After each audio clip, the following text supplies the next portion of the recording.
Yankeetown, Florida is a small city of less than 700 folks located on the north banks of the Withlacoochee River, just a few miles north of Crystal River, Florida. Its main street is a beautiful tree-lined pair of lanes, and many of their homes are on the river. The Yankeetown City Hall and volunteer fire departments are located at the corner of Harmony Lane and 63rd Street.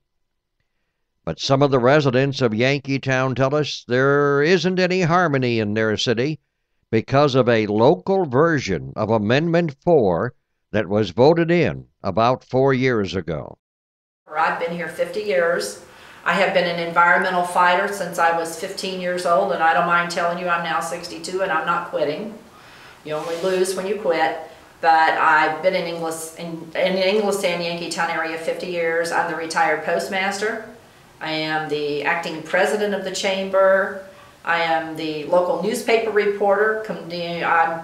I'm said to be radical, which I don't mind being radical if it involves saving anything. I'm against crooked government, and that's why I feel that when you vote the hometown democracy in, who's to say you're going to really get done what you think in it?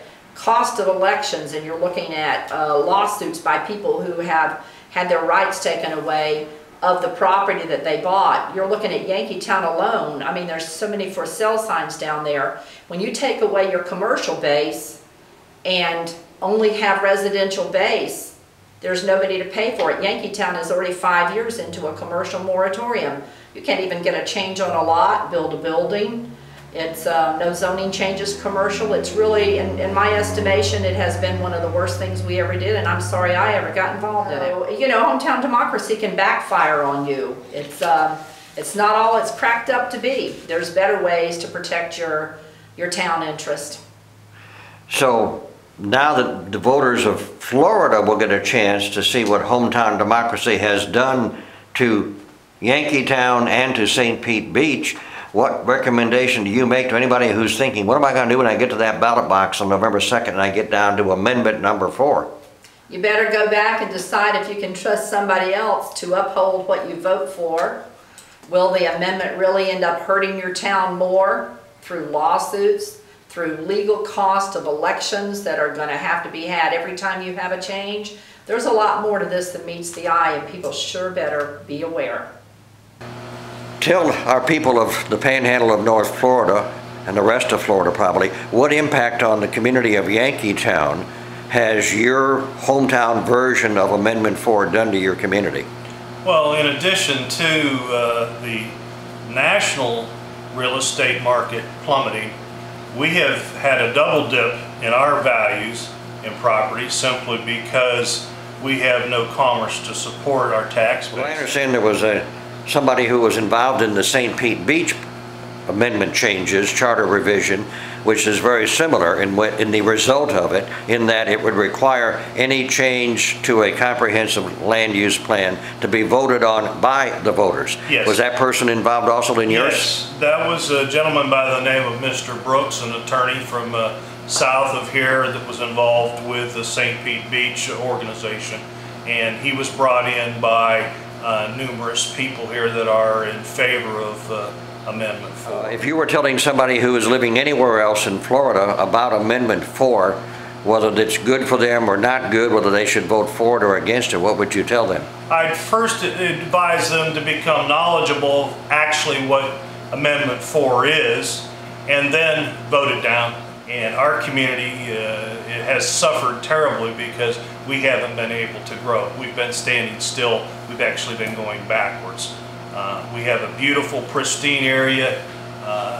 Most people enjoy this type of life, being on the river and close to the Gulf of Mexico. But at the same time, they'd like to improve the quality. We have a standard joke that we'd like to be able to get a cup of coffee and a sandwich someplace other than where we buy our bait.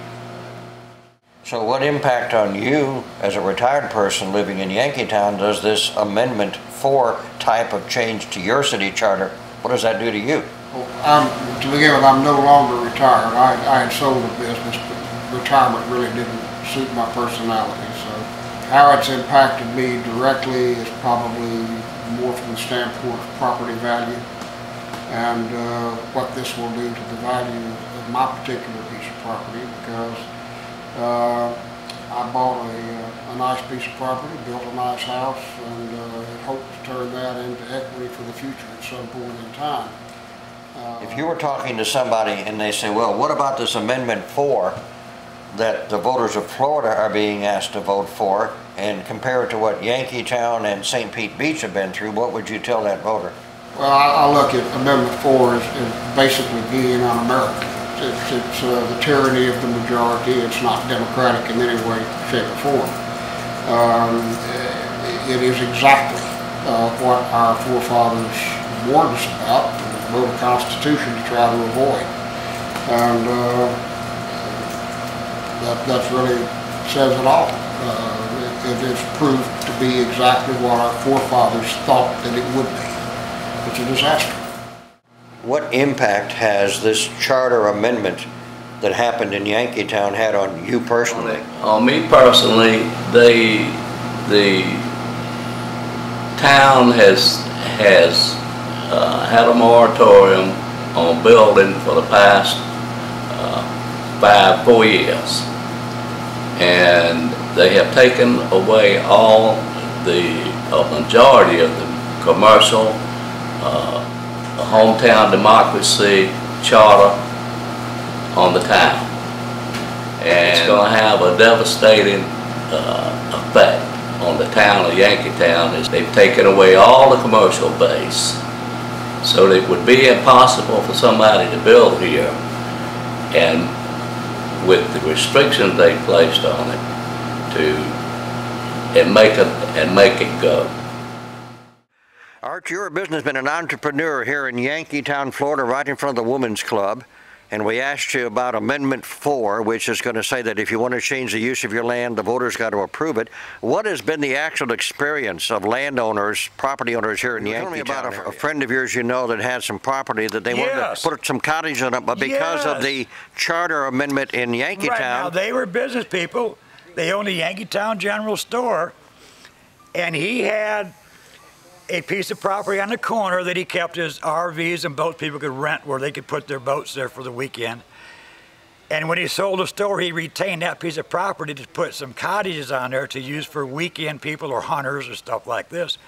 They would not allow him to build or any other kind of how to use his property to increase his investment.